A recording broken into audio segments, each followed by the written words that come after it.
Yes, I've decided to make a audio only vlog, so it's more like podcast. Uh, I want to be talking about many things, and I'll try to make it flow as best as I can. So, uh, I've written a few questions here to get into some topics of conversation, to answer questions.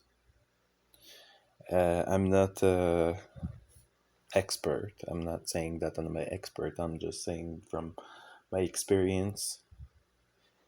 Uh, so, uh, I'm gonna be talking about. Okay, first of all, I wanted to talk about the recent book that I read. It's called "The God Delusion" from Richard Dawkins, and so it's a interesting book because it talks about how the Bible is not a good reference for a moral code, or even it doesn't really make sense. Most of the time, it's contradicting itself. It's very violent. So the point, one of the main points of the book is that a lot of violence is made from uh, religion, from people that have uh, beliefs in God, that they kill each other because they don't agree with the other person that has similar view but not exactly the same.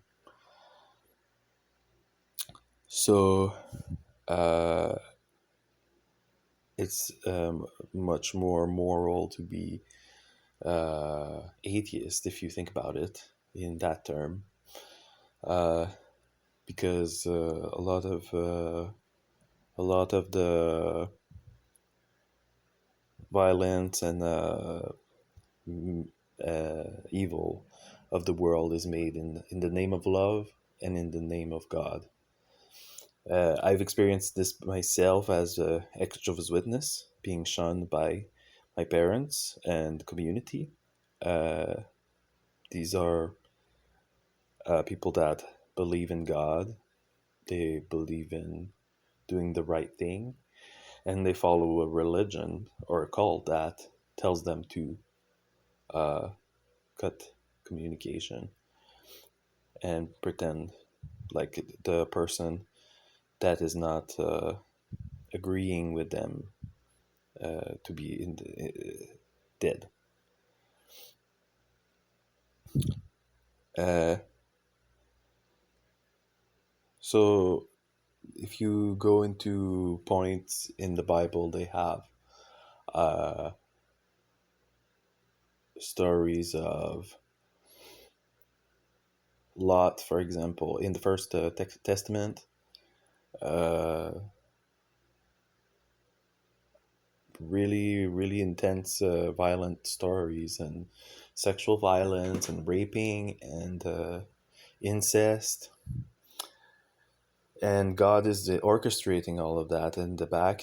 Genocide, children, women, everybody is just gonna be killed because this is ordered by God. So, what type of God that you want to believe in? It's, it's orchestrating all this violence.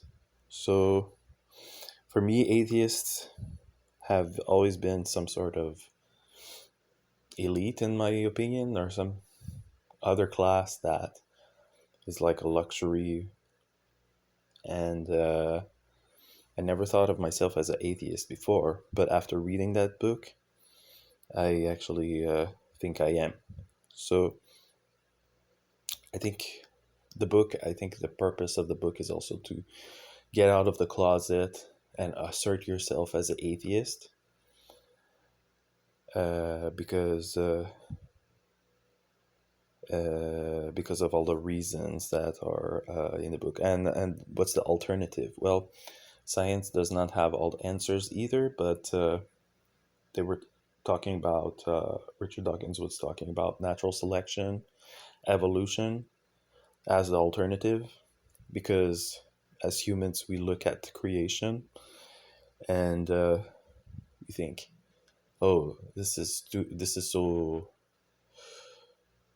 outside of our realm of comprehension that there must be some superior being that created all of this. Uh, but you can still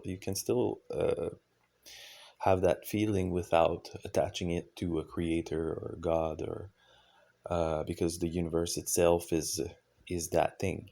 And if you think about it, why do you have to have a creator? So who created the creator? And that's a question that I was thinking, even was as a Jehovah's Witness, when I was having doubts. I was thinking, okay, well, if the universe was created by God, well, there's probably some something that created God. And what is that something? So if God is eternal, then why is it the universe that's eternal? So you can just switch one with the other, so it's the same thing. And as for evolution,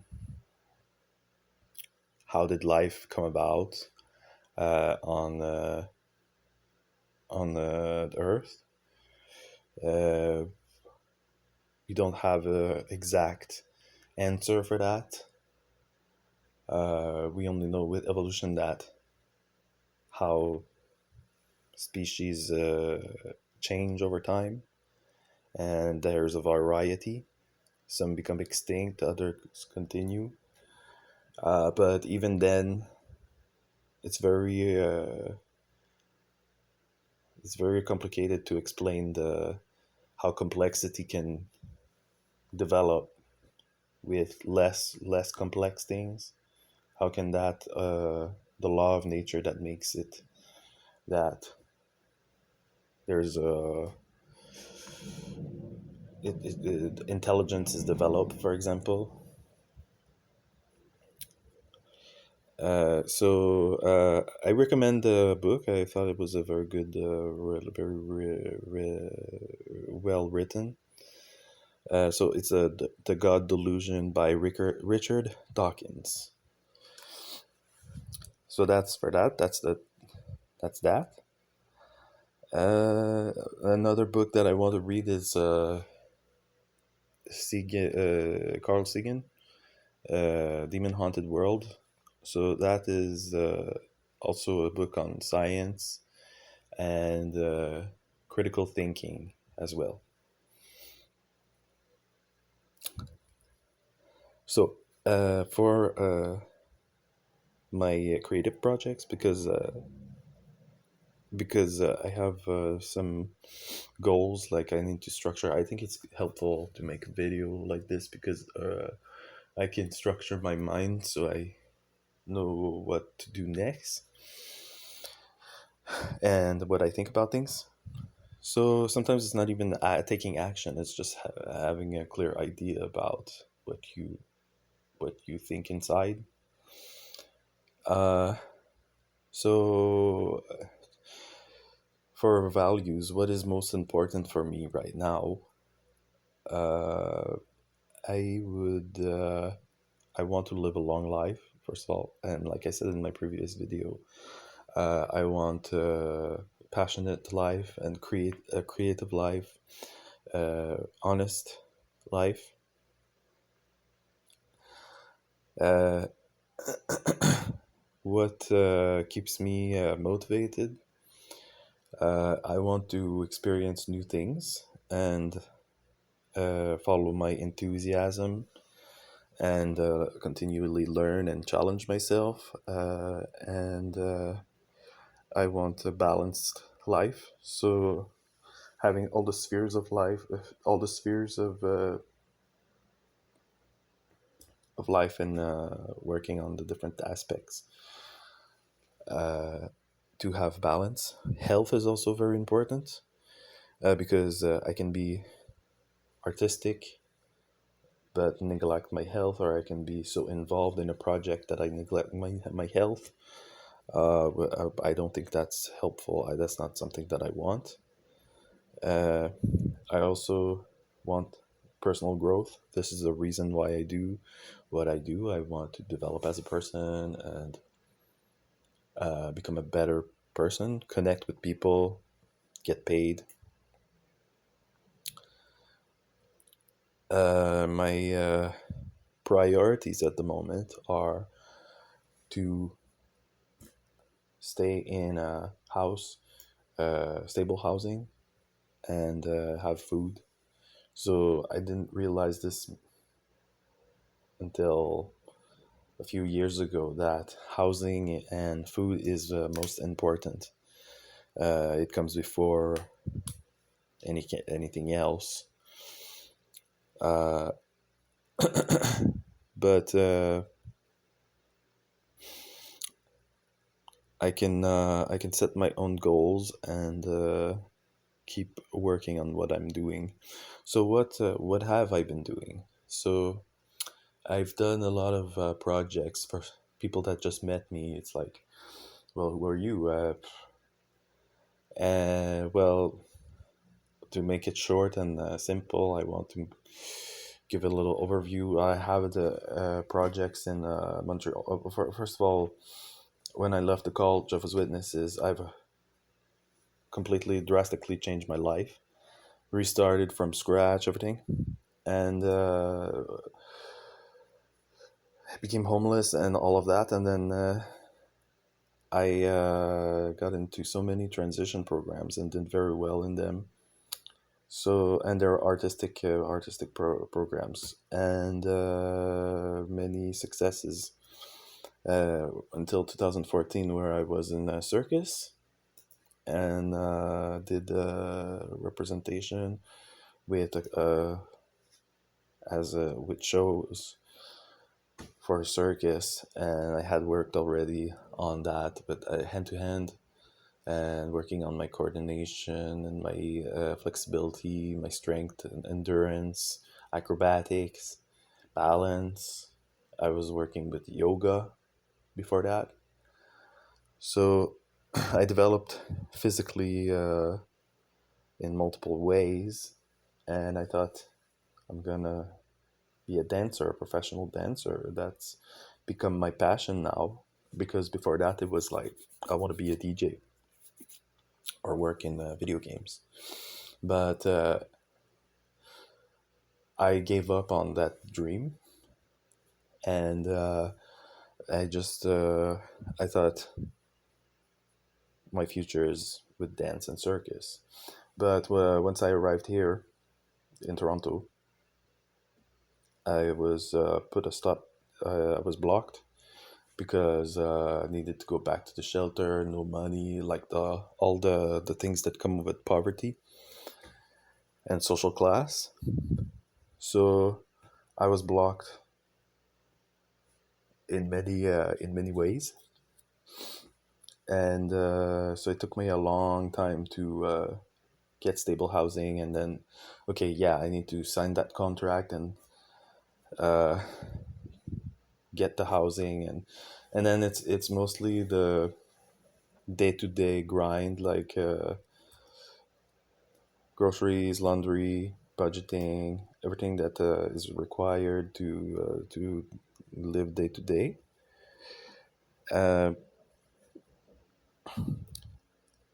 so my artistic self kind of got put on the back burner a bit.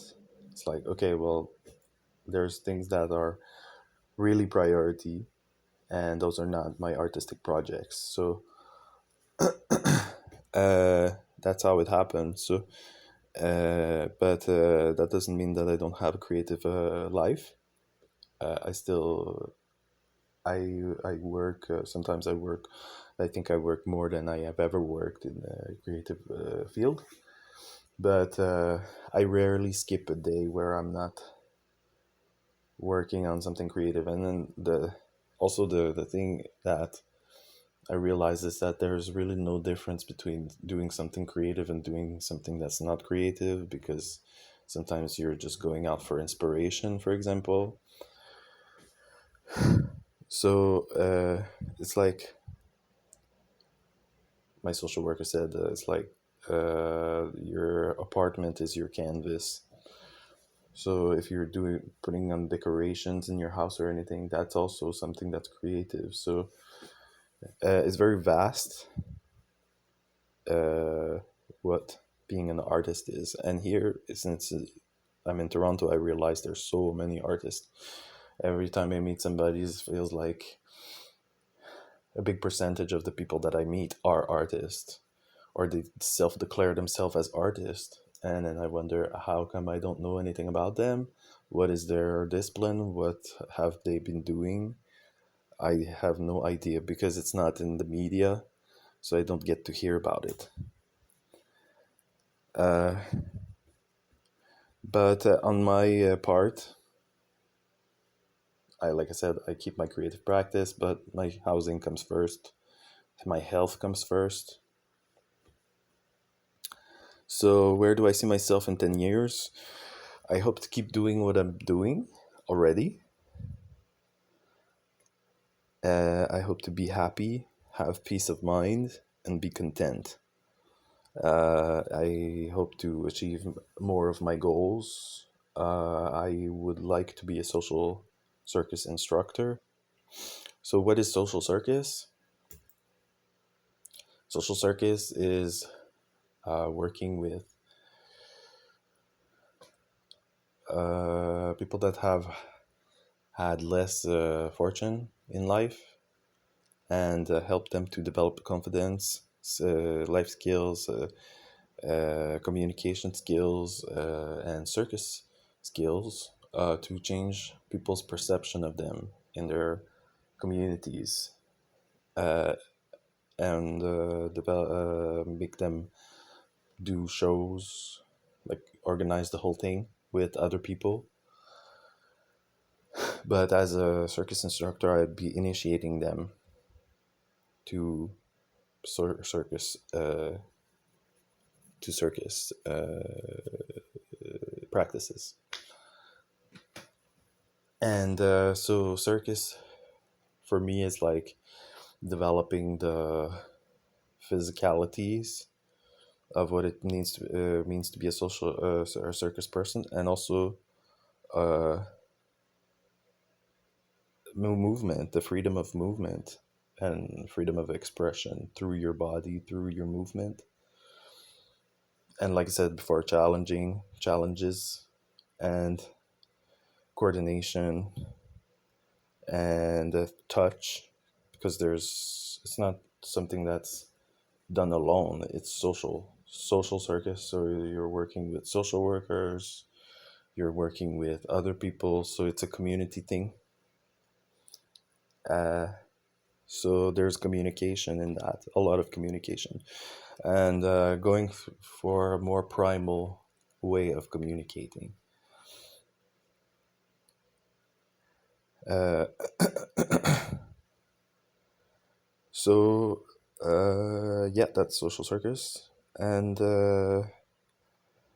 so in that way you can really process all the feelings and learn to assert yourself in a non-harmful way, not to yourself and not to other people. Because if you're not expressing, or if you're bottling up your feelings and you don't have a method of expressing them, they can cause harm to yourself or other people if it's not well managed. It can make you sick. Uh, so for future projects, like right now,